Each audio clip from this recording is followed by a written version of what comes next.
Deuxième chose, c'est oui, moi j'estime qu'il faut avoir une dégressivité progressive des allocations chômage pour que les gens ne soient pas incités à rester au chômage. Vous comprenez, quand vous avez 2 ans d'indemnisation à temps plein, parfois 36 mois, forcément l'incitation est de s'y prendre un peu plus tard pour rechercher un emploi. Alors que tout l'objectif que je porte, c'est d'arrêter de mettre des digues de sable sur telle suppression ou telle suppression d'emploi, mais se fixer comme objectif que chaque chercheur d'emploi en France retrouve un emploi dans les 6 mois. Mais il vous dit c'est la double peine. Non, moi j'estime que dès le premier jour, on doit inciter le demandeur d'emploi à reprendre pied, à lancer sa recherche, à être accompagné, à faire un bilan de compétences. Donc j'estime que ça doit nous amener à cette dégressivité. On ne peut ne pas être d'accord. Moi, ça me paraît un vrai changement. Et la troisième chose, juste, Gilles, pour terminer, c'est qu'on ait un marché du travail qui soit plus souple, avec des contrats de travail différents. J'ai proposé, par exemple, un CDD qui pourrait être renouvelé plusieurs fois, avec des droits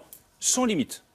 Le CDD illimité. Un CDD avec des renouvellements sans limite, mais, je le précise pour Natacha... Natacha qui dit, à voix basse, la précarité à vie. La précarité, Natacha, c'est le chômage.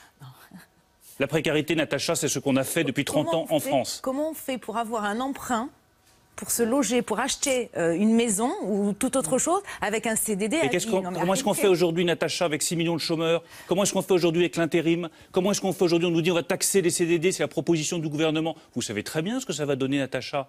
La multiplication des contrats d'intérimaires. Combien je vois de gosses qui sont dans l'entreprise en intérim et qui désespèrent d'avoir... C'est la sécurité à vie que vous proposez.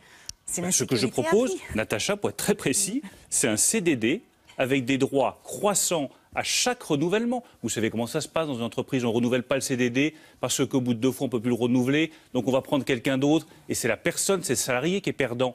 Un CDD à droit croissant, renouvelable sans limite, qui amènera automatiquement l'entrepreneur à le faire basculer en CDI, parce que le CDI, effectivement, vous donne des sécurités pour l'emploi, bien entendu, pour vous loger, pour construire votre vie.